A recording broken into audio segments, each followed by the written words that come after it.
भारत में इस साल अब तक कई पत्रकारों की हत्या हो चुकी है। इनमें छत्तीसगढ़ के मुकेश चंद्राकर, उत्तर प्रदेश के राघवेंद्र बाजपेयी और हाल ही में प्रयागराज के लक्ष्मी नारायण सिंह जैसे नाम शामिल हैं। ये घटनाएं केवल आंकड़े नहीं बल्कि उस सच्चाई की तस्वीर है जहां सच लिखने की कीमत जान देकर चुकानी पड़ रही है।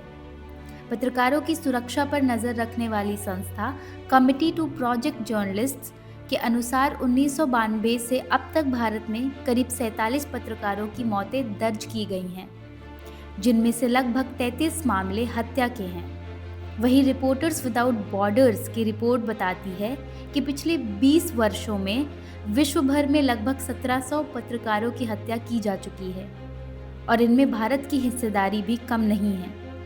यह आंकड़े सिर्फ संख्या नहीं है, बल्कि उन आवाज़ों की गूंज है जो लोकतंत्र की रक्षा के लिए मैदान में उतरती थी। विडंबना ये है कि जो पत्रकार समाज की सच्चाई उजागर करते हैं, सत्ता से सवाल पूछते हैं और जनता की आवाज़ बनते हैं, वही आज सबसे असुरक्षित हैं। मैं प्रयागराज जिले में हूँ। तो पत्रकार दैनिक जन जागरण से पत्रकार थे। उनकी 23 अक्टूबर को सिविल लाइन थाना अंतर्गत उनकी हत्या हुई है। इसके बाद उनको इलाज करवाने ले गए। इलाज के दौरान ही उनकी मौत हो गई 24 की रात में।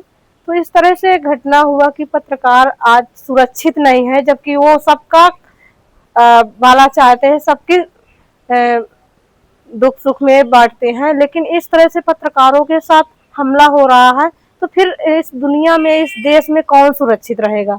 तो इस तरह से हादसा हुआ है। उनके सिर्फ एक बेटे हैं। अब इस समय कमाने वाला उनके घर पे नहीं है। आप हमारे पीछे देख सकते हैं कि उन्हीं की फैमिली के बीच में है और किस तरह की उनकी हालत है, किस तरह की उनकी स्थिति है। 23 अक्टूबर को मेरे पति की निर्मम हत्या की गई है और मैं डेली 9 बजे तक नहीं आते थे तो मैं इनको फ़ोन करती थी। उस दिन भी किया था तो उन्होंने कहा कि मैं मुंडेरा आ गया हूँ, आ रहा हूँ 10 मिनट में। तो मैंने ठीक है कह के फ़ोन काट दिया। फिर उसके बाद मैं 9:30 अभी कुछ टाइम कम 9:30 के आसपास मेरी एक चचेरी सास हैं, उनका फ़ोन आया मेरे बेटे के मोबाइल पे। शायद उनको जानकारी होगी पूरी घटना की, लेकिन मेरे बेटे को उन्होंने कुछ बताया नहीं ज़्यादा। तो मेरे बेटे ने कहा मम्मी पापा को फ़ोन करो, कुछ झगड़ा उगड़ा हुआ है लगता है। तो मैंने कॉल किया तो उन्होंने हेलो करा के बोला। तो मैंने कहा करा क्यों रहे हैं आप? तो उन्होंने कहा मेरे ऊपर हमला कर दिया है, बहुत मारा है मेरे को। तो मैंने कहा अपने बेटे को बोला कि मैं भेज रही हूँ बच्चू नाम है मेरे घर का नाम, मेरे बेटे का। तो मैं बच्चू को भेज रही हूँ, मुंडेरा पहुंचने में 2 मिनट लगेगा। तो बोले मुंडेरा नहीं, सिविल लाइन में हूँ। मैंने कहा ठीक है, मैं सिविल लाइन भेज रही हूँ। बस इतनी ही बात हो गई। फिर मैंने कई बार उनको रिंग किया, बात करने की कोशिश की, नहीं उठा और नहीं बात हो पाई। और फिर उसके बाद टाइम तो नहीं मालूम है, उसी रात पता चल गया कि ऑपरेशन भी नहीं हो सका। उसी रात उन्होंने ऑपरेशन से पहले ही अपना दम तोड़ दिया। क्या क्या देखा आपने? पूरे लंग्स, पूरे छाती पे कई बार वार किया गया है। ये लीवर का ये निकाल दिया गया था उखाड़ के, और शायद ये यहाँ का मांस निकाल दिया गया था। सुना है कि 4 हमलेवार थे, 2 ने पकड़ा था, 2 अटैक कर रहे थे उनके ऊपर। किस चीज से मारे हैं? शायद चापड़ से वार किया है। घर का करता था, खतरा है अभी? पूरा खतरा है। सुरक्षित कहाँ है? सुरक्षित कहाँ, मुझे बताइए ना। कल भाई को जो बीच बाजार में इस तरह से निर्मम हत्या दी गया, तो यहाँ पे मारने में उनको टाइम लगेगा। हमें सुरक्षा चाहिए। पुलिस लोगों को यहाँ पे बोलिए थोड़ा सुरक्षा करे हमें, कम से कम इनकी तो जान बच जाए। इनकी एक को तो मार डाला, कुछ नहीं हो सका। हालांकि डॉक्टर ने ट्राई किया, पुलिस ने बहुत मदद किया। मेरे बाबा थे जो भगवान रूप थे, ये जो पुलिस ने बहुत उनकी मैं शुक्रिया, क्योंकि उन्होंने बहुत मदद किया। लेकिन ये भी मैं उनसे अनुरोध करती हूँ, जिसने भी किया है उनको ऐसा सबक सिखाइए कि और कोई इंसान ऐसे लक्ष्मी नारायण सिंह तो हाथ न लगा सके, किसी पत्रकार को हाथ लगाते हुए 100 बार सोचे। अब समझ सकती क्या कंडीशन है इस वक्त हमारे घर में। कुछ भी नहीं है, एक पानी पीने के लिए भी इच्छा नहीं होती है। आज घर पूरा सूखा हो गया, बाप चला गया, माँ चली गई, भाई तो हो भी गया, क्या रहा अभी हमारे पास? कुछ भी तो नहीं रहा, और क्या लेना चाहते हैं? योगी जी महाराज से मैं एक आपसे विनती है, एक तो मेरे भाभी बहुत सीधी सादी है, उसको कुछ मालूम नहीं है, 22 साल का मेरा भतीजा है, नौकरी नहीं है, हाथ जोड़ के विनती करती हूँ, थोड़ी सहायता कीजिए उस वो औरत का जो कमाने वाला था तो दुनिया से चला गया। वो तो कुछ लेके नहीं गया, सबको रुला के चला गया।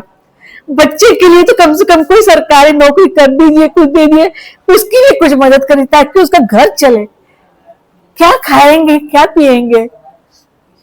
बहुत कुछ अभी कहने की स्थिति में तो हम नहीं हैं, लेकिन जो भी ये हुआ ये अत्यंत निंदनीय है जी, क्योंकि ये सिर्फ हत्या नहीं है जी। बिल्कुल, आप लोगों ने देखा होगा चापड़ से कम 20-21 जगह मारा गया, जिससे हर अंग आधा कट गया जी। ये एक जघन्य अपराध है जी। मैं पुलिस कमिश्नर प्रयागराज से ये उम्मीद करता हूँ जी कि किसी प्रकार की झूठी बातें जी नैरेटिव बनाने की कोशिश न किया जाए, बल्कि सच्चाई को सामने लाया जाए। सुना है मैंने कि 1, 2, 3 पकड़े गए हैं, घायल भी हैं जी। तो इनकी पूरी जांच एकदम निष्पक्ष तरीके से हो। दिनांक 23 अक्टूबर को शाम को हर्षोड़ी के पास में ये घटना की सूचना प्राप्त हुई थी कि एक व्यक्ति लक्ष्मीकांत उर्फ पप्पू, जिनके ऊपर कुछ बदमाशों के द्वारा हमला करके धारदार हथियार से उनको घायल किया, जिसके बाद उपचार के लिए उनको तत्काल SRN हॉस्पिटल लाया गया।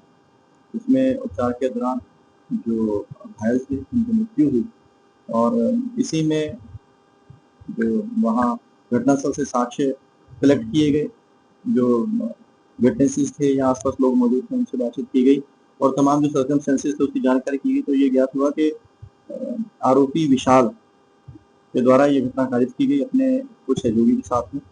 फिलहाल जो मुख्य आरोपी था विशाल, उसके द्वारा कुंदाबाद क्षेत्र से मछली बाजार से ये चाकू खरीदा गया था, जिससे उसके द्वारा मृतक पर धारदार हथियार से उसी चाकू से हमला किया गया था।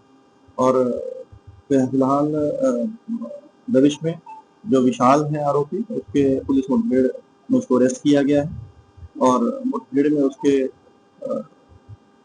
3 गोलियां लगी हैं उसके दोनों पैरों में, और फिलहाल उसको हॉस्पिटल में एडमिट करवाया गया है। और आगे जो साक्ष्य एकत्रित कर विधिक कार्रवाई की जाएगी, उसके सामने आगे रिमांड लिया जाएगा। इसमें अभी तक जो है एक जो मुख्य आरोपी है विशाल की शामिल होने की बात सामने आई है, उसके एक और सहयोगी की भी शामिल होने की बात सामने आई है, जिसके संबंध में पुलिस टीम के द्वारा दबिश दी जा रही है। और इसमें 2 और भी जो सस्पेक्ट हैं उनको भी अभी फिलहाल कस्टडी में लेकर के उनसे पूछताछ की जा रही है। और ये जानकारी हुई है कि पिछले दिन जो मृतक है उनका और जो आरोपी है उनके बीच में किसी बात को लेकर विवाद हुआ था, जिस चीज की अभी जानकारी ये मतलब अभी तक ये प्राइम ऑफिस इन्फॉर्मेशन है। इन सभी तथ्यों की अभी पड़ताल की जा रही है, वेरीफाई किया जा रहा है, और जैसे साक्ष्य निकल करके आएंगे उनको संबोधित करते हुए आगे जो है अगली विधि कार्रवाई की जाए। पुलिस ने उनको अरेस्ट करा हुआ है, जो व्यक्ति है उसको अरेस्ट किया है। कारण क्या था मुझे भी नहीं पता, मगर वो इन्वेस्टिगेशन और जब कोर्ट के सामने पेश होगा तो वो सब चीज़ें आएंगी। मगर जिसने भी किया है उस पर कानून का जो है उस पर सजाएं जो भी होगी वो कानून तय करेगा। और मुझे इतना पता है कि ऐसी सज़ा होगी कि आने वाले समय में लोग उसको याद रखेंगे और इन चीज़ों से एक डेटरेंट की तरह काम होगा। प्रश्न ये है, जब पत्रकार ही सुरक्षित नहीं है तो आम जनता खुद को कैसे सुरक्षित महसूस करे? क्या यह लोकतंत्र में भय का माहौल नहीं? खबर लहरिया जैसे स्वतंत्र मीडिया संस्थानों ने हमेशा इन मुद्दों को उठाया है, चाहे वो मुकेश चंद्राकर की हत्या हो या राघवेंद्र बाजपेयी की, जिन्होंने सच बोलने की कीमत अपनी जान देकर चुकाई।